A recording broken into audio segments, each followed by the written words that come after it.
Welcome, everybody, to the Tip In Maple Leafs podcast, episode number 208. And coming up on this one, 2 straight losses for the Leafs, some big-time questions in the goaltending front. 2 games remaining before the playoffs, and we still don't know who they'll play in the first round. It just keeps jumping back and forth. Auston Matthews is at sweet 69 right now. Can he get to 70?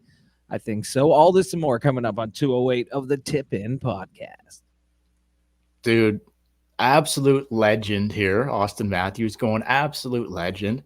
Kind of like another absolute legend. Played it till my fingers bled. Oh, yeah. Back in the summer of 69. Oh, yeah. Let's hit the intro.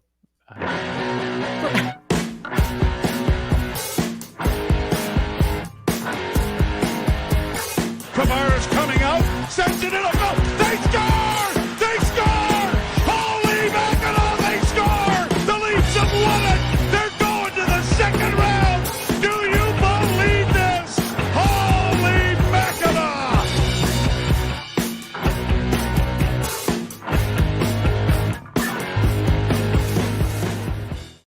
Welcome, everybody. Welcome to the Tip In podcast. My name's Chad. I'm Dale.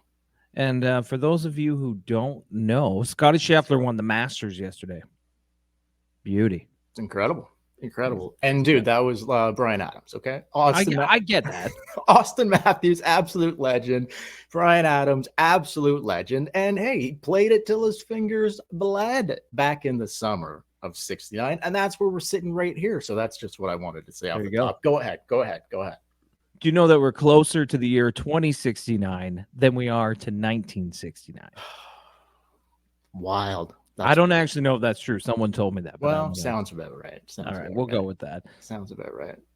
But yeah, no, Scotty Scheffler, man, I just want to say right off the bat, yeah, guy's got a baby due any day now. Cool as a fucking cucumber, this guy. I think he dropped down to -4 for about a half an hour, and then he retook the lead and just kept it right till the end. Like, with all the shit going on in his personal life, the pressure of the Masters, this guy just doesn't fall. Yep. Unbelievable. Unbelievable. Yep. Shout out to him. Just absolute cool as a cucumber. And this other dude too, Oberg. Yeah. Man, I like that kid. Couldn't wipe the smile. His first Masters. Couldn't get the smile off his face. And what a hell of a golfer, man. I like that kid, and I think he's going to do some real damage in the years to come. Nice. Do you not like his game? Like, he looked really good, man. Yeah, no, he looked awesome. I mean, to get second place is huge in the Masters. Alone in second place, not even tied for it. So big money weekend for him. Great job by that kid. But awesome. Anyway, the Masters, nothing like it. Nothing like Augusta. Absolutely love it. A dream of mine would be to get down there for Saturday and a Sunday eventually. Just to watch? Or to play. No, to watch. The playing thing has passed, man. But no, just to watch.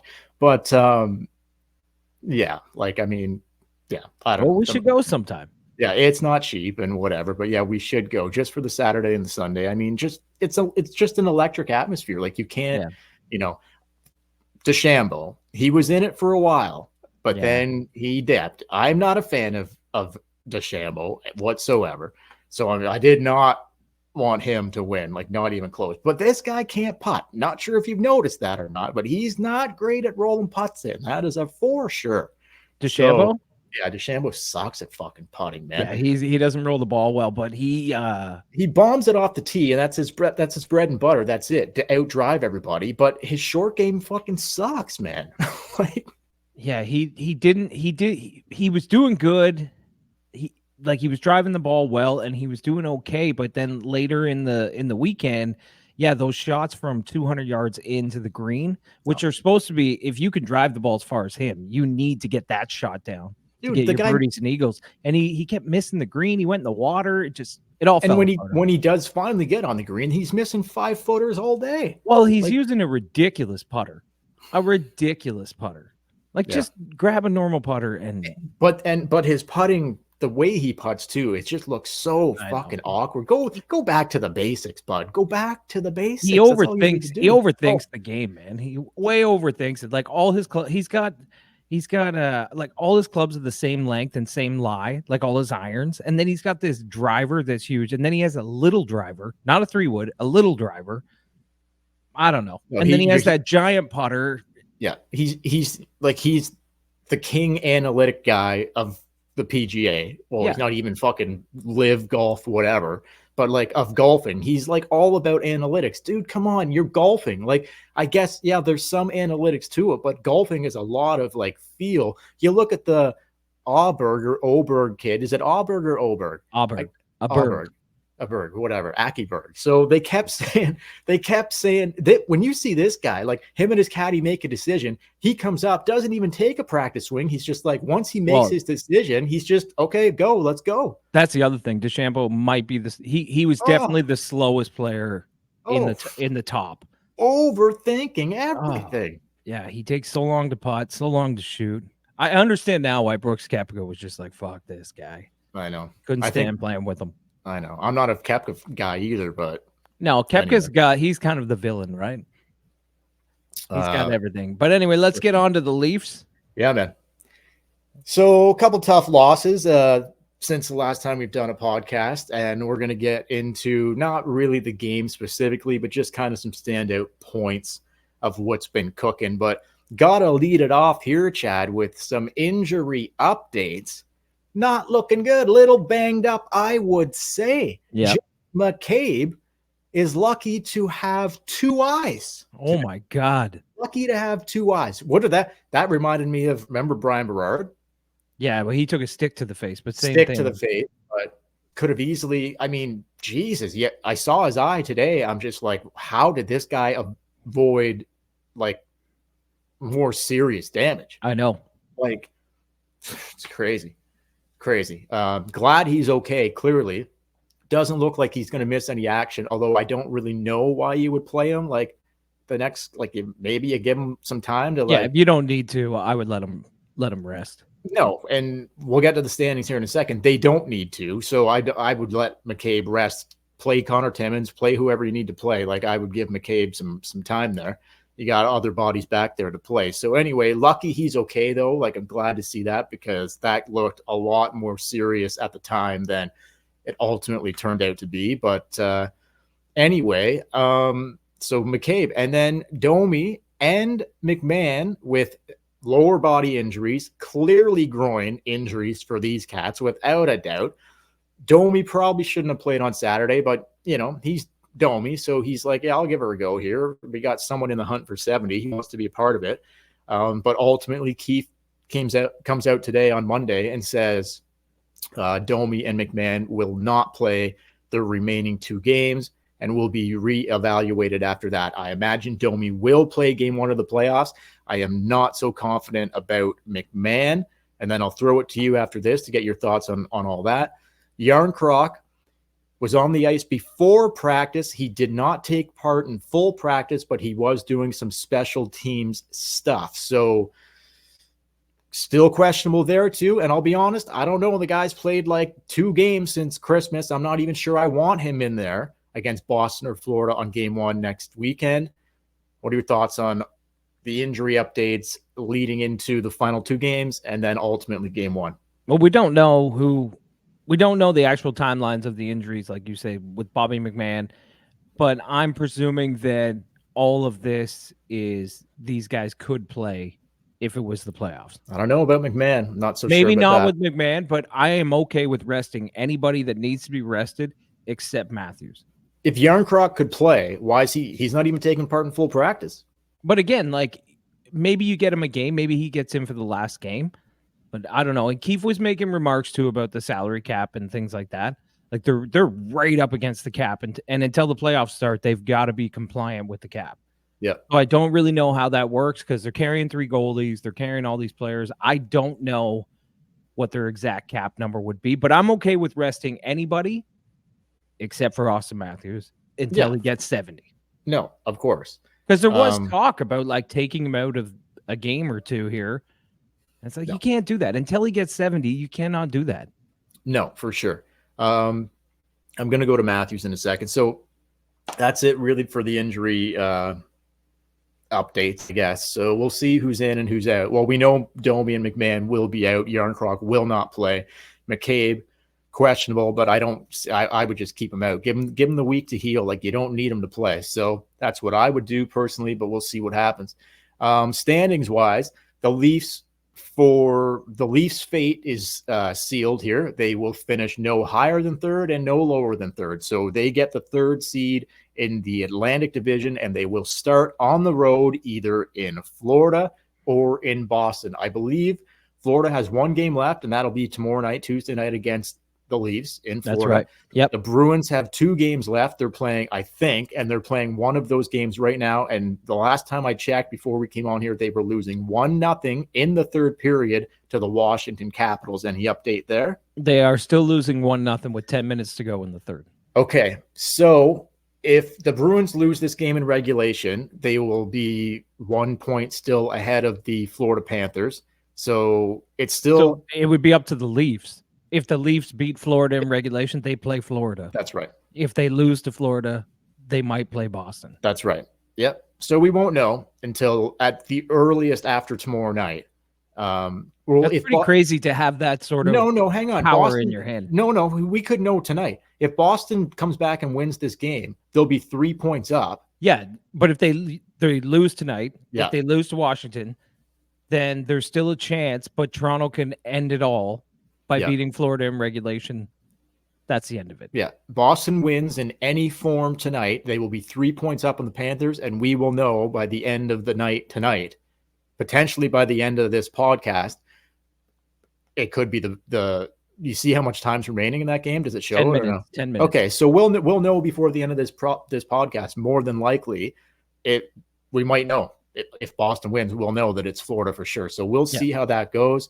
But it will be one of those 2 teams for sure, obviously, and the Leafs will be starting on the road probably next Saturday. So things are obviously winding down, shaping up. So it's good to get these things cooking here. Like to see it. But Auston Matthews, man, so he's sitting right where we thought he was going to be sitting at 69 goals with 2 games to go. A lot of speculation, Chad, about like, not even speculation. I think this is absolute insanity about, well, do you arrest him? Do you not play him? Like, are you fucking kidding me? This guy's going for 70 goals, and you're thinking, like, I hear some of the analysts and stuff today talking about, like, no, you should rest him and all this. I'm like, what are you guys fucking smoking, man? The guy's got to do a chance to do something that no one's done in 30 fucking years, 30 plus years.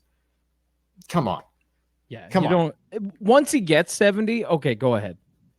If he gets it tomorrow night, you don't play him on Thursday. But if he doesn't get it tomorrow night, you fucking play him. Exactly. Like, sorry. Yeah, you got to play him. He's going to get it. I'm convinced that he's not going to play both games and not get 70. Of course he's going to get it. And Florida, if Boston clinches top in the Atlantic tonight, what does Florida's lineup look like tomorrow night? They're not playing for anything either. So maybe they rest Kachuk and guys. Like, who knows, right? Yeah. So, especially Tampa on the back-to-back, like, they know that they're stuck where they are. That doesn't even matter, right? They'll be resting guys. 100%. They'll be resting guys. I mean, Matthews, he's got to get that 70 goals. He's gonna get it, man. There's absolutely no doubt in my mind he's gonna get it. Like, I know we were the 69 thing, and he's there right now, which I absolutely love. It's beautiful. And if it ended today with 69, I don't have a problem with that. But when you're that close to 70, that's just, yeah, he's going to do it. Like, you got to get it done. 100%, he's going to do it. And I just think before anything further on that, or it's just like, you play the fucking guy till he gets it, and he will get it. If he doesn't get it tomorrow night. I saw a guy on Twitter, and he tweeted he placed a bet at the start of the season. He put $1,000 that Matthews would score 70. Oh my God, seriously? And he's like, "Come on, baby!" This was during the game against Detroit when he was shooting everything at the net, trying to get that 70th goal. But that guy, I don't know what he's going to win. But then someone posted underneath, they had put $100 that he would score 75. And the guy's like, I'm still alive too. No, that's not going to happen. Can you imagine? I forget what the payout is, but that's got to be a pretty good payout. It's it's one and done here. Unless he scores 2 or 3 tomorrow night, then I know the guy who bet 75. He was just joking, but still, though, like imagine you're that guy.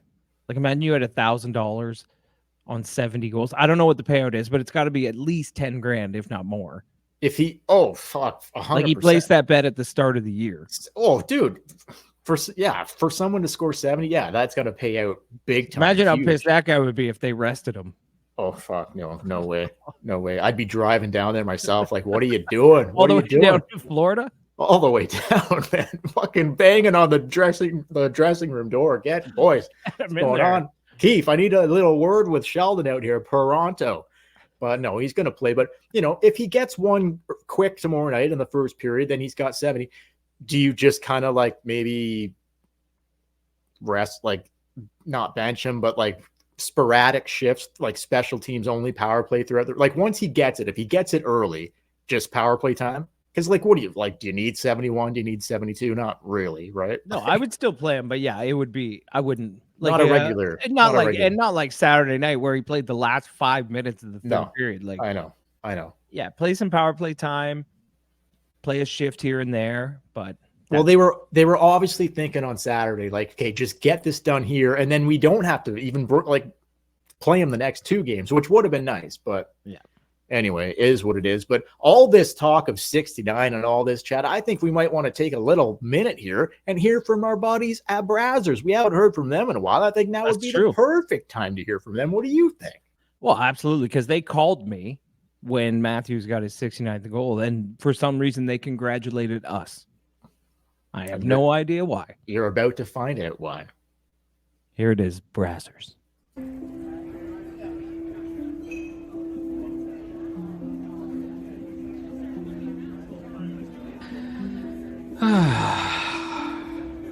Chad, what's the matter? Well, Dale, I guess I've just been feeling a little down, because like I love podcasting, but I find there's something missing. There's got to be something else that I love other than just podcasting. Chad, wipe those tears away. There's only 2 things I know how to do. I never get down. I love podcasts just as much as you. The second thing I love is porn, but not just any porn, specifically Brazzers.com. Brazzers.com? That's right, Brazzers.com. What is it? Take a little sneak peek at Brazzers.com. Why don't you bring it up right now? I can't look at this on my computer. Is there any way I could watch it in private on my phone? Absolutely. Privacy settings galore. Brazzers.com has all your pornography needs. Well, this is great. I am so much happier now. Brazzers.com. Thanks, Dale. You're welcome, Chad. Brazzers.com.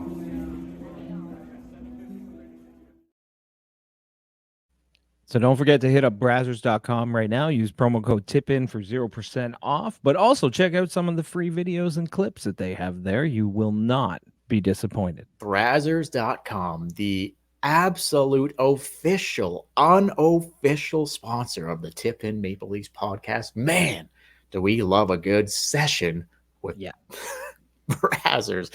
Absolute will not be disappointed with what Brazzers has cooking.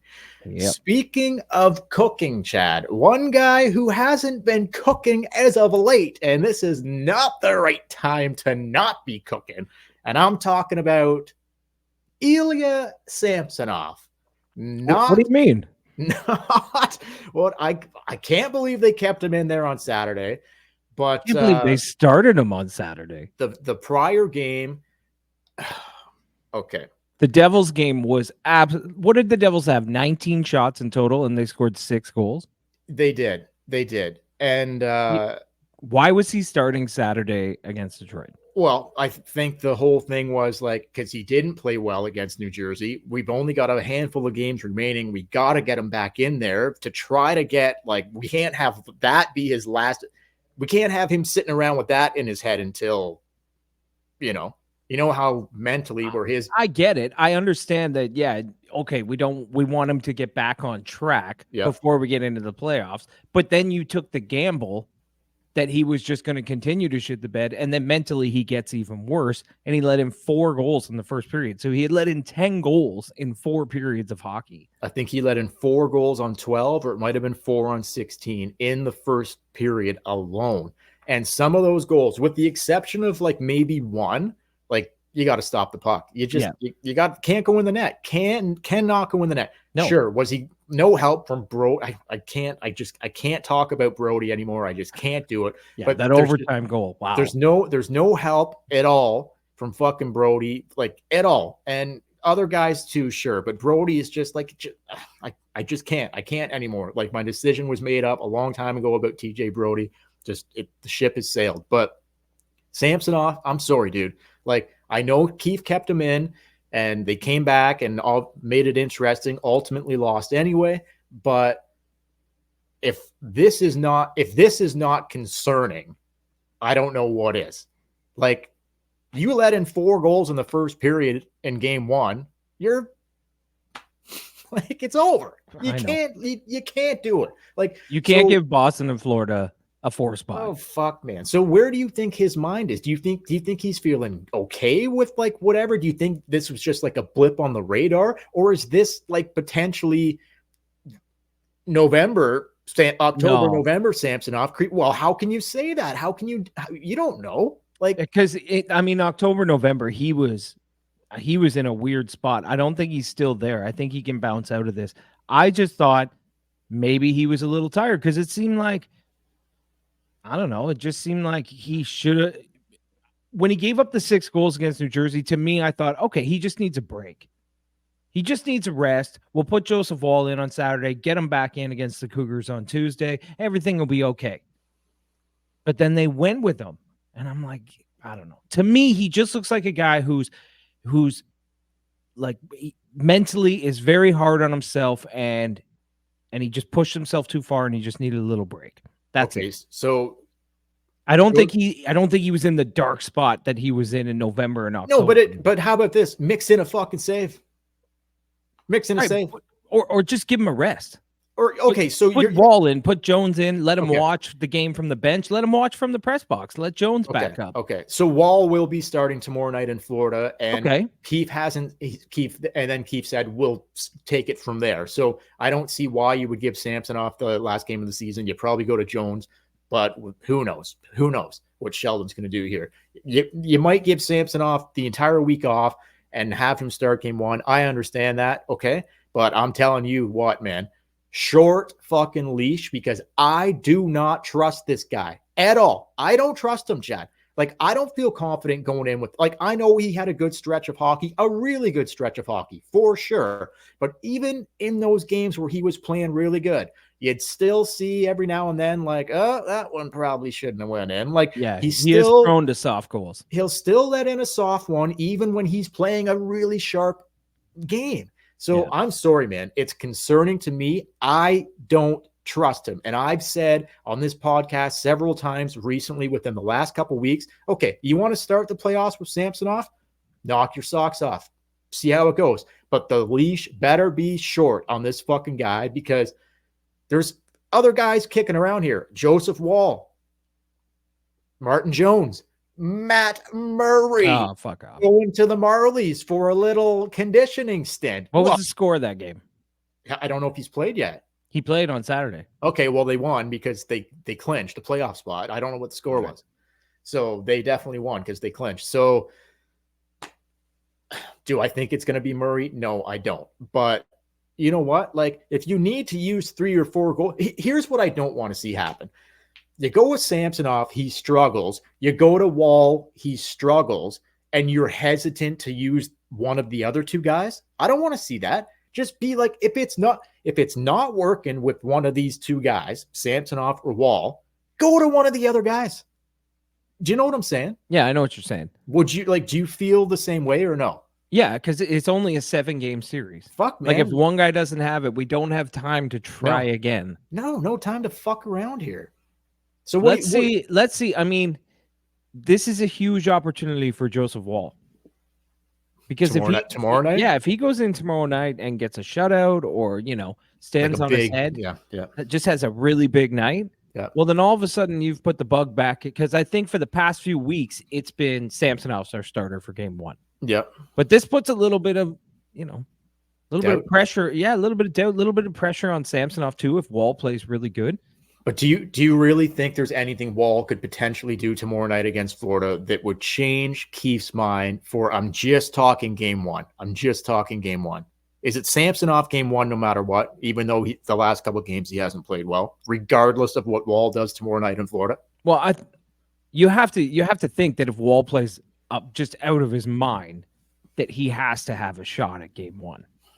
Like Keefe may eventually just go to Samsonov, but it's got to at least cross his mind that Joseph Wall could be the starter for game one. And if Wall's really good and then he goes back to Samsonov Wednesday against Tampa Bay and he does another 4 or 5 goals, then you have to start Wall in game one.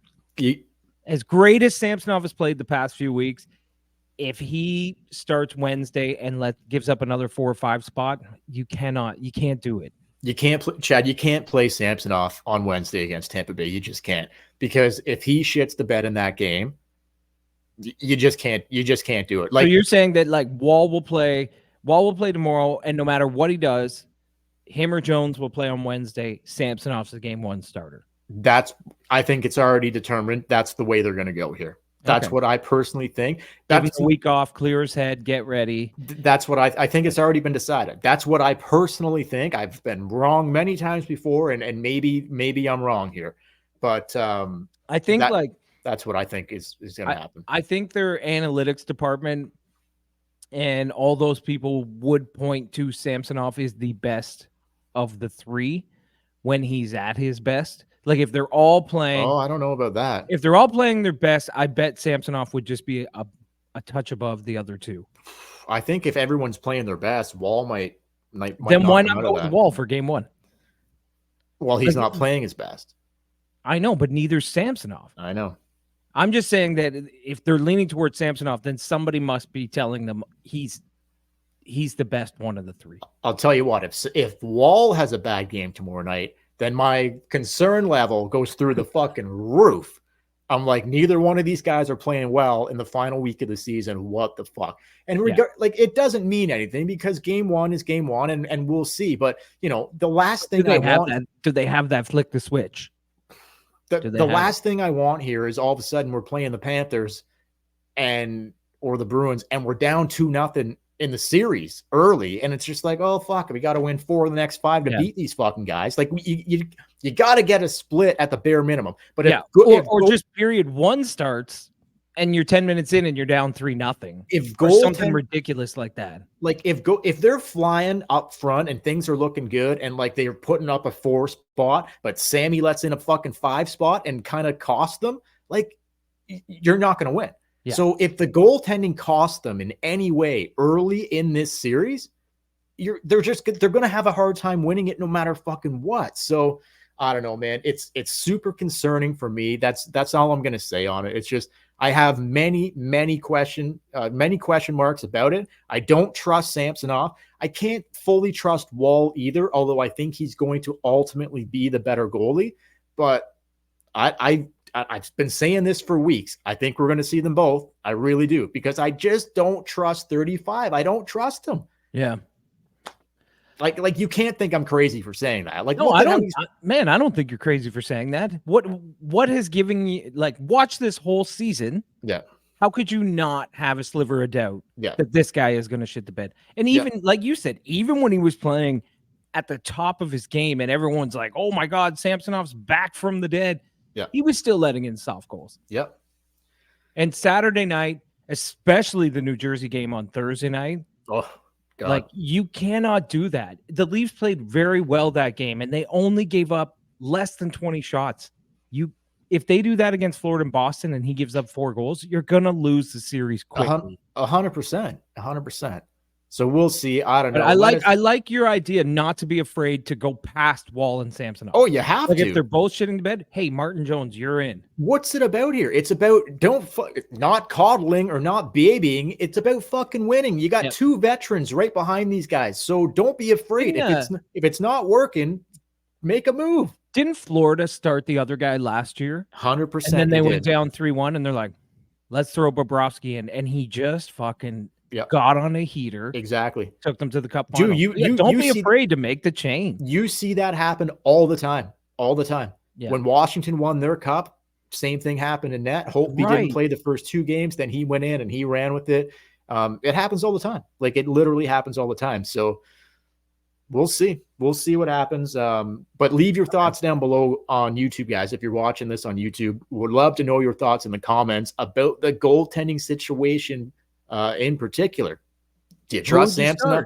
Who would you start? Do you trust Samsonov? Do you think he can take them on a deep run? Do you think he's going to hurt them? Should Wall be the guy, or should they look further down with Jonesy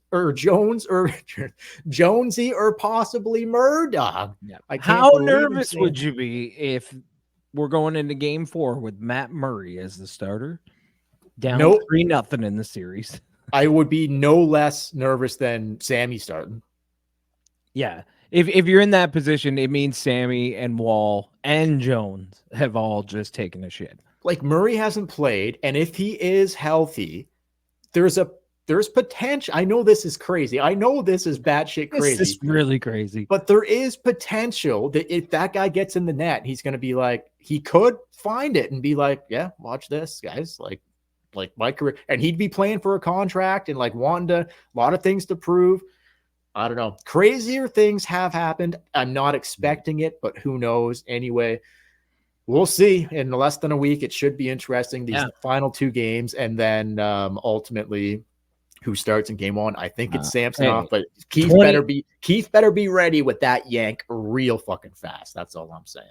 26 seconds left in the Boston-Washington game. It's still 1-0 Washington. Okay. Bruins have pulled their goalie face-off in Washington zone. I would not be surprised if they pop one in the net with about 10 seconds left to force it to overtime, but we'll see. We'll stay on here until that game's over. I've got one final thing to say anyway, Chad. Yeah, you go ahead. I'm bringing this guy up. I'm going to watch the game. I'm bringing this guy up on every time we do a podcast, and even in a losing effort again, Nick Robertson. Like, let's get serious. This guy, again, with another goal, and his goal on Saturday against Detroit started the fucking comeback. That wasn't like what end-to-end rush, rips it fucking top shelf, Nick Robertson. You couldn't use that if you're down 3-1 in a game or you're down 4-1 in a game. You couldn't use a guy like that to get you back into it. I'm sorry. I've now completely flipped on this. I don't care about Yarncroc. I don't care who's missed half the season anyway. I'm sorry. Nick Robertson, he's playing. For me, if it was me filling out the lineup sheet, he's playing because he's potentially going to score me a fucking goal like that. And there's not a lot of guys on that team in that bottom 6 that can do that. So I'm completely flipped to like, oh, maybe he shouldn't be in. Maybe he should, blah, blah, blah. I think he fucking not only should be in, but deserves to be in. Final thoughts to you on that. I can't disagree with you. I mean, I can't disagree with the way Nick Robertson's played. He should be in the lineup. And I'm the one who's kind of been like, you know what? If he's not in the lineup, it's not a big deal, all that. But you're right, man. You look at these games in the playoffs, and it's going to be 1-1. It's going to be 2-1. That whole series last year against Florida, other than one game, was 1-goal games, and the Stars couldn't fucking score. Well, we really could have used a third liner to go end-to-end and rip one top shelf. We could have used that in the Florida series last year. Anyway, yeah, I'm on board, and he's probably going to start with injuries. If Bobby McMahon can't go, Nick Robertson's going to be in. 2-0 Washington. Okay, there you go. They scored on the empty net. I think Robertson has earned it, and he deserves it. That's just my opinion on it, and I'm glad to hear that you agree because, man, the well, you were right, man. Watching that game, he started that. Like, they were flat, and they were kind of their goaltending was letting them down, and Robertson he scored a beautiful goal. The building lit up, and everything kind of came together after that. And you might need that. Because you're gonna play fucking boring defensive hockey in the playoffs a lot of the time. Picks the puck up at his own end. Good speed. He's got good wheels too, man. End to end, over the blue line, hash marks, boom, top shelf. Like, You can't name another guy in the bottom 6 that can fucking do that. I guess McMahon could do it. Nyes could do it. But why not have another one that can do it too? So I don't know. We'll see. But anyway, so the Bruins will stay. 1 game left for the Bruins. One game the game's left. over. They lost 2-0. They only had 16 shots on net. So they're still one up on. They're one up on Florida, but you think there's if Florida beats Toronto tomorrow, then Boston has to win, or they're playing Toronto in the. Let me ask you this.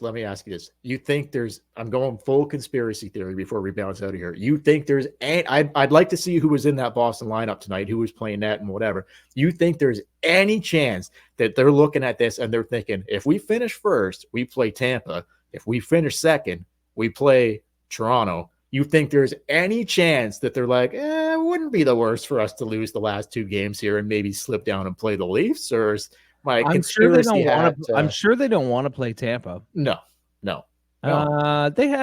They basically had their lineup in tonight. Pasternak played. Marchand played. Pasternak, Marchand. They all had about 17 minutes of ice time. That's a tough loss to Washington, though. I know Washington's fighting to get in, but that'll help their cause there significantly. But anyway, that's just the conspiracy theorist in me thinking, I wonder if the Bruins would rather slip down to the 2nd spot and play the Leafs rather than finish first and play Tampa. But anyway, I thought it was funny. I was listening to the podcast and they were going off about the wild card and 1 versus 8. Now they're like, it's not fair that Boston's going to play such a great season and they'll probably get Tampa in the first round. And I'm like, if you go 1 through 8, they're going to play Tampa in the first round. Right.